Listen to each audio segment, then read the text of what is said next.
नमस्कार दोस्तों, मैं राकेश नंदी, फाइनेंशियल कंसल्टेंट और बिजनेस कोच। मेरे चैनल का बहुत बहुत स्वागत है।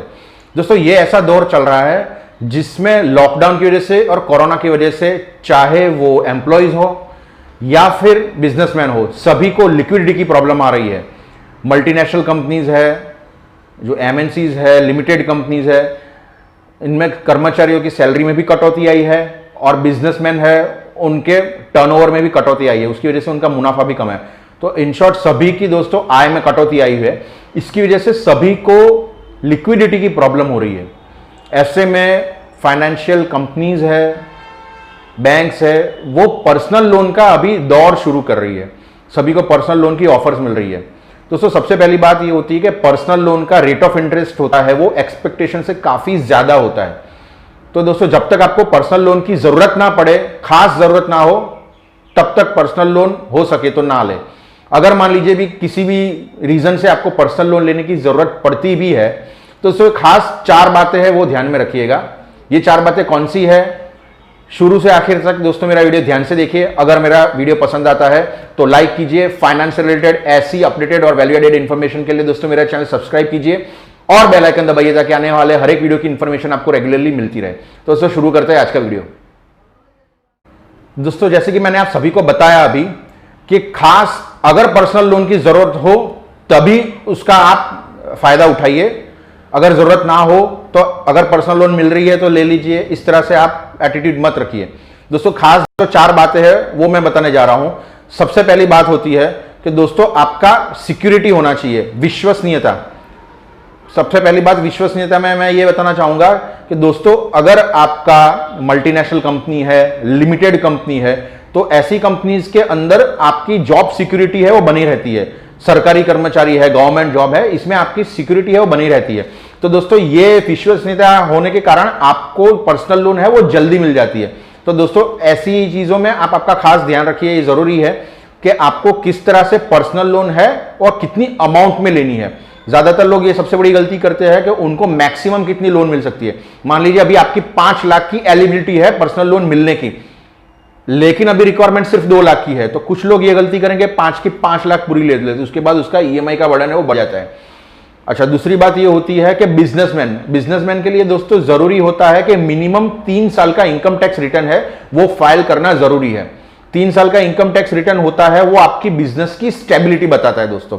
तो आपका बिजनेस है वो स्टेडी इनकम में हो रहा है। दूसरी एक खास मैं दोस्तों आपको फाइनेंशियल टिप देना चाहूंगा कि आपका ये जो बिजनेस है उसके अंदर आप इनकम टैक्स रिटर्न जब भी भरते हो तो उसको ग्रेजुअली भरना शुरू कीजिए। मतलब अगर फर्स्ट ईयर आप इनकम टैक्स रिटर्न भर रहे हैं तो उसको नील में भरिए, उसके बाद ग्रेजुअली 30% इनकम टैक्स रिटर्न का रेशियो है वो बढ़ा दीजिए, ताकि इससे आपकी regularly year by year income बढ़ रही है ये साबित होगा और बैंक है वो आपको जल्दी से लोन है वो पास कर दीजिए। तो दोस्तों ये खास बात ध्यान में रखना जरूरी है कि आपका इनकम टैक्स रिटर्न है वो इस तरह से फुलफिल होना चाहिए, क्राइटेरिया को फुलफिल करना चाहिए। अच्छा, दूसरे पॉइंट पे मैं आता हूं दोस्तों। दूसरा पॉइंट जो होता है कि आप ऑफर्स का लाभ लें।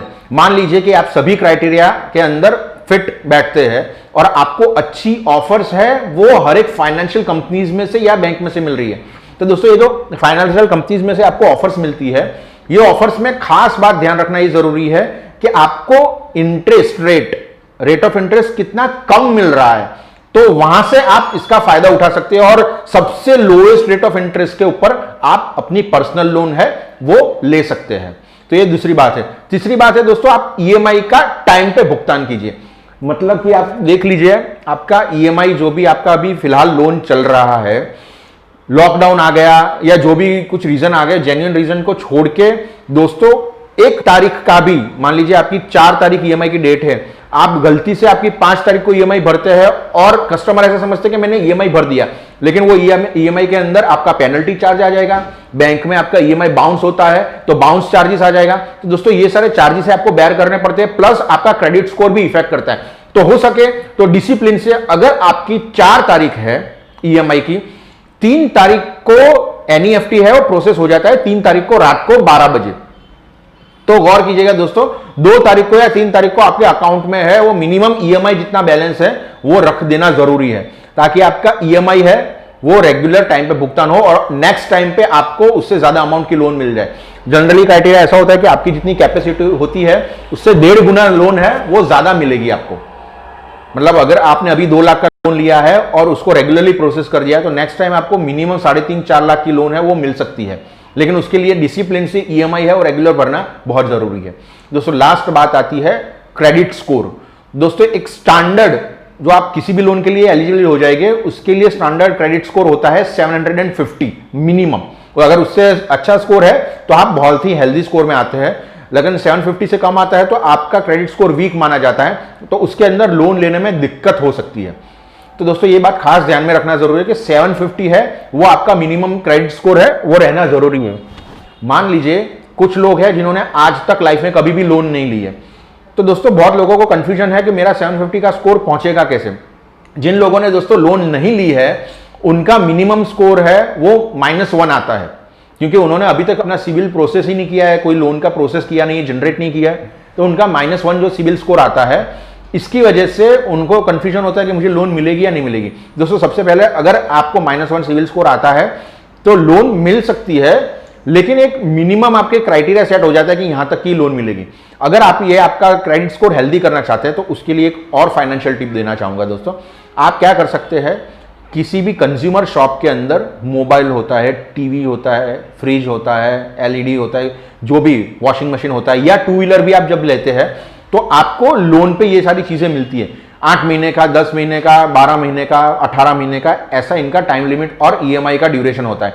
दोस्तों अगर ये सारे ईएमआई के ड्यूरेशन को आप रेगुलरली डिसिप्लिन से भरते हैं तो आपका क्रेडिट स्कोर -1 से सीधा 750 तक पहुंच सकता है। लेकिन ये लोन लेके रेगुलरली कंज्यूमर जो भी प्रोडक्ट आपने लिए उसका रेगुलर हफ्ता भरना बहुत जरूरी है, अदरवाइज आपको इसके लिए दिक्कत हो सकती है और आपका पहले ही लोन में credit score, CIBIL score down हो गया तो आपको लोन नहीं मिल सकती। तो दोस्तों ये बातें जो मैंने बताई खास ध्यान में रखना जरूरी है। इनकम टैक्स रिटर्न की मैं बात करूं तो अभी भी 31 जुलाई है वो लास्ट डेट है। जिन लोगों को इनकम टैक्स रिटर्न अभी भी फाइल करना बाकी है 2018 एंड 19 फाइनेंशियल ईयर का, वो अपना इनकम टैक्स रिटर्न फाइल कर सकते हैं। मैं अपना ईमेल आईडी है वो डिस्क्रिप्शन में लिख रहा हूं, तो इस ईमेल आईडी के ऊपर आप अपना नाम, आधार कार्ड, पान कार्ड ये मुझे भेज दीजिए। मैं आपको इनकम टैक्स के लिए है प्रोसेस करवा दूंगा, किस तरह से कितनी प्रोसेस होती है ये भी आपको बता दूंगा। अगर आपका इनकम टैक्स रिटर्न भरना बाकी है, इसके बहुत सारे फायदे हैं, पिछला वीडियो है आप वो रिफर कर सकते हैं, उसके अंदर मैंने फायदे बताए, वो आप देख सकते हैं क्या क्या फायदे हो सकते हैं और क्यों भरना चाहिए। तो दोस्तों आशा करता हूं मेरा वीडियो आपको पसंद आया होगा। दोस्तों अगर वीडियो पसंद आए तो मेरे वीडियो को लाइक कीजिए। फाइनेंस रिलेटेड ऐसी अपडेटेड और वैल्यूडेड इन्फॉर्मेशन के लिए दोस्तों मेरा चैनल सब्सक्राइब कीजिए और बेल आइकन दबाइए ताकि आने वाले हर एक वीडियो की इन्फॉर्मेशन आपको रेगुलरली मिलती रहे। तब तक के लिए goodbye, thank you very much.